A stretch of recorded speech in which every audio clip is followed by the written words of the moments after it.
Hello students, आज हम बात करते हैं अपने topic chemical properties of non metals को लेके। इससे जो पहली वीडियो हमने बनाई उसी वीडियो के अंदर हमने बात की केमिकल प्रॉपर्टीज ऑफ मेटल्स को लेके। तो अभी हम बात करेंगे chemical properties of non metals की।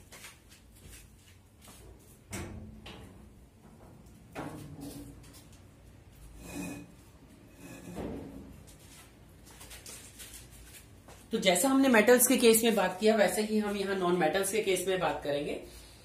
अगर हम नॉन मेटल्स की बात करें, ठीक है, non metals have the tendency to gain electron.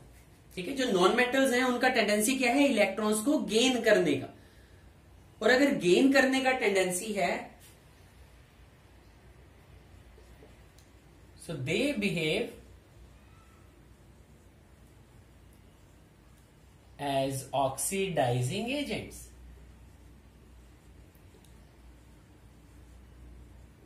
तो वो ऑक्सीडाइजिंग एजेंट्स की तरह बिहेव करेंगे। अब हम ऑलरेडी बात कर चुके हैं कि गेन क्यों करें या लॉस क्यों करे।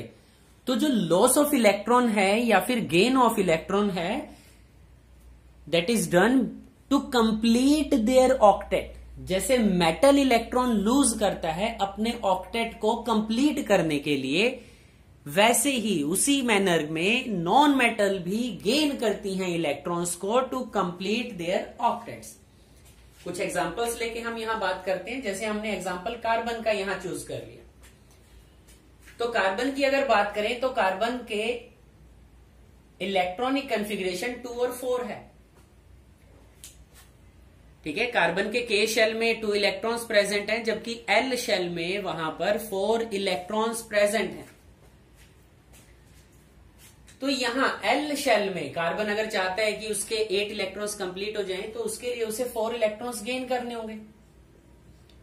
और अगर कार्बन 4 इलेक्ट्रॉन गेन करेगा then carbon will carry 4 negative charge. तो कार्बन के ऊपर 4 नेगेटिव चार्ज आएगा।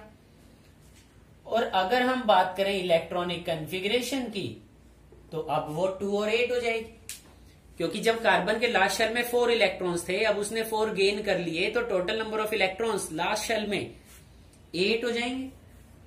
और जैसे ही 8 इलेक्ट्रॉन्स कंप्लीट हो जाते हैं, इसका मतलब है जो कार्बन है उसका ऑक्टेट कंप्लीट हो गया।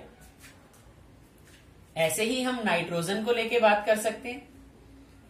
नाइट्रोजन की अगर बात करें तो नाइट्रोजन के लिए इलेक्ट्रॉनिक कॉन्फ़िगरेशन है 2 और 5। तो नाइट्रोजन को ऑक्टेट कंप्लीट करने के लिए 3 इलेक्ट्रॉन का रिक्वायरमेंट है। और जैसे ही नाइट्रोजन 3 इलेक्ट्रॉन गेन करेगा, उसके ऊपर 3 नेगेटिव चार्ज आ जाएगा। और जो उसका इलेक्ट्रॉनिक कॉन्फ़िगरेशन है वो अब 2 और 8 हो जाएगा। ठीक है, 8 इलेक्ट्रॉन उसने कंप्लीट करने हैं, तो 8 इलेक्ट्रॉन कंप्लीट करने के लिए 3 इलेक्ट्रॉन्स का गेन करेगा नाइट्रोजन। तो ये एटॉमिक फॉर्म में है, जबकि ये आयन की फॉर्म में। सेम ऑक्सीजन का एग्जांपल हम ले सकते हैं। ऑक्सीजन की अगर बात करें तो ऑक्सीजन है 2 और 6। तो लास्ट शेल में 6 इलेक्ट्रॉन प्रेजेंट है ऑक्सीजन के। तो 8 इलेक्ट्रॉन कंप्लीट करने के लिए वो 2 इलेक्ट्रॉन गेन करेगा and converts into O2 negative.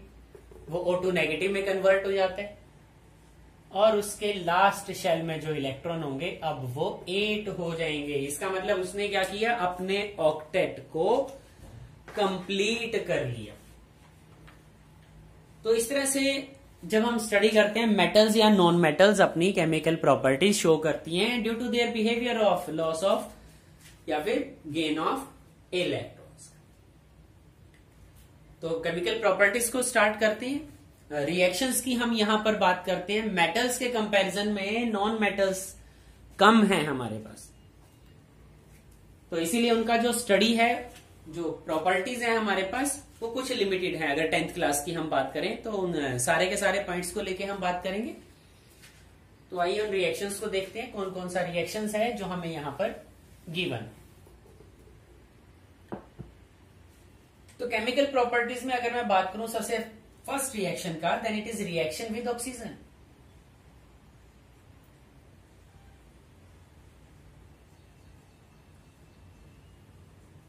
बड़े ध्यान से समझने की कोशिश करना।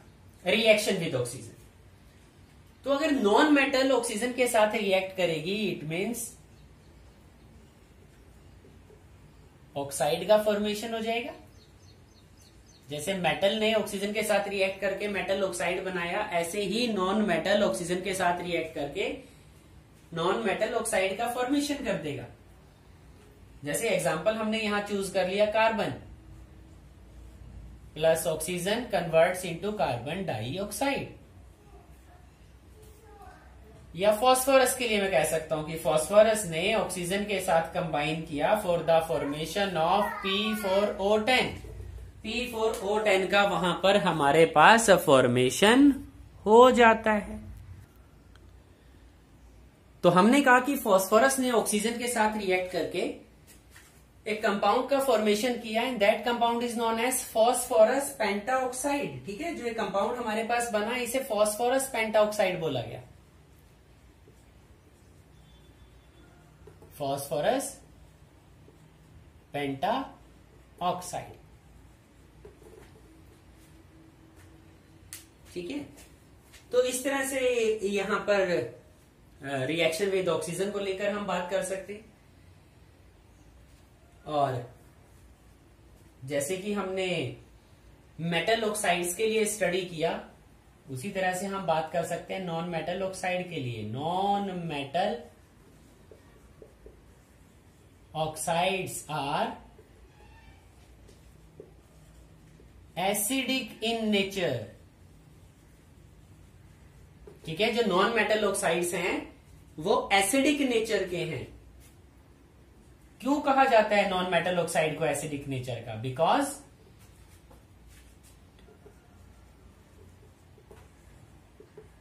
दे dissolve in water to form acids. इसका मतलब जैसे ही नॉन मेटल ऑक्साइड्स को वाटर में डिसॉल्व कराया जाएगा, वो किस में कन्वर्ट हो जाएंगे? एसिड्स में कन्वर्ट हो जाएंगे। जैसे कुछ एग्जांपल लेके हम यहां पर बात करेंगे। एग्जांपल हम चूज करते हैं कार्बन डाइऑक्साइड का। So when carbon dioxide is dissolved in water, it converts into H2CO3, जो कि है कार्बोनिक एसिड। वो कार्बोनिक एसिड में कन्वर्ट हो। ऐसे ही मैं एग्जांपल ले सकता हूं सल्फर का।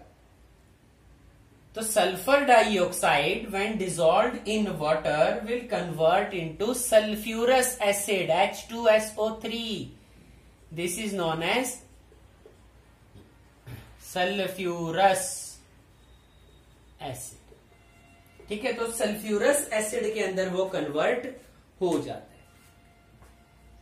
तो इस तरह से हमारा वर्क है यहां पर स्टडी करना, रिएक्शंस को देखना कि रिएक्शन विद ऑक्सीजन किस तरह से प्रोसीड करता है। साथ ही साथ इस सेकंड पार्ट को जरूर याद रखना, काफी इंपॉर्टेंट पॉइंट है। क्वेश्चन हमारे पास बन जाता है। एक तरह से एक एक्टिविटी है, हमने फर्स्ट चैप्टर में भी इसको स्टडी किया था कि नॉन मेटल ऑक्साइड्स जो हैं वो एसिडिक नेचर के होते हैं। आगे अगर मैं बात करूं अपने नेक्स्ट रिएक्शन को लेके, तो नेक्स्ट रिएक्शन है with acids.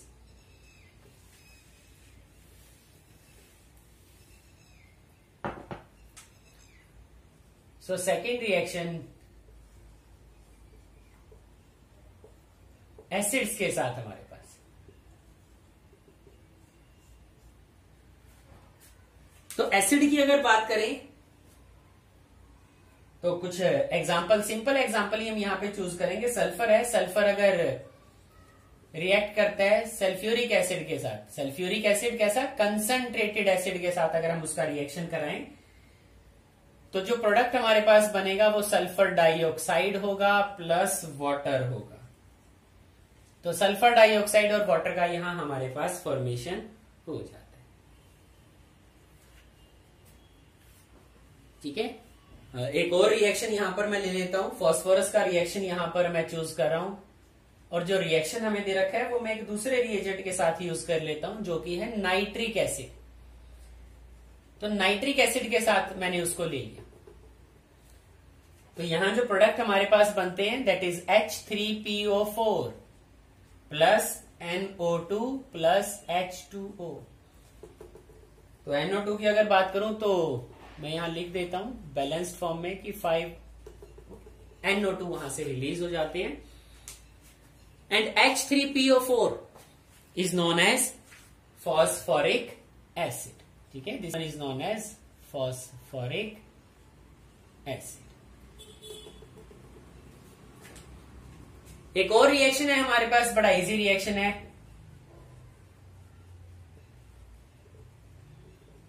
Reaction with hydrogen. तो काफी रिएक्शन स्टडी करते हैं हम नॉन मेटल्स का हाइड्रोजन के साथ में। जैसे हाइड्रोजन की अगर बात करें तो हाइड्रोजन सल्फर के साथ कंबाइन करके H2S बनाएगा, दैट इज हाइड्रोजन सल्फाइड। ठीक है, हाइड्रोजन सल्फाइड का वहां पर फॉर्मेशन हो जाता है। सेकंड ऐसे ही hydrogen combines with oxygen for the formation of water. काफी रिएक्शन को हमने स्टडी किया है इसको। या अगर मैं बात करूं nitrogen combines with hydrogen for the formation of ammonia. ठीक है, 2NH3, this is known as ammonia. तो यहां देखो हाइड्रोजन हमारे पास प्रेजेंट है जिसके साथ सल्फर, ऑक्सीजन या फिर नाइट्रोजन कंबाइन करता है और डिफरेंट टाइप के प्रोडक्ट का यहां पर फॉर्मेशन हो जाता है and these are known as hydrides. ठीक है, तो इन नॉन मेटल्स के हाइड्राइड का हमारे पास फॉर्मेशन हो जाएगा। तो ये कुछ रिएक्शंस हमें दे रखी थी जो chemical properties of non metals के लिए जब हम बात करते हैं। तो मेटल के कंपैरिजन में नॉन मेटल्स की बहुत कम रिएक्शंस हमारे पास है, काफी इंपॉर्टेंट है यहां पर ये reactions CBSE point of view से भी, और अगर हम बात करें अपनी नॉलेज के लिए जिसके लिए हम स्टडी करते हैं। तो इन रिएक्शंस को काफी अच्छी तरह से स्टडी करना, और इससे पहले जो हमने वीडियो सेंड किया केमिकल प्रॉपर्टीज ऑफ मेटल्स उसको भी बड़ा ध्यान से स्टडी करना। Okay students, thank you.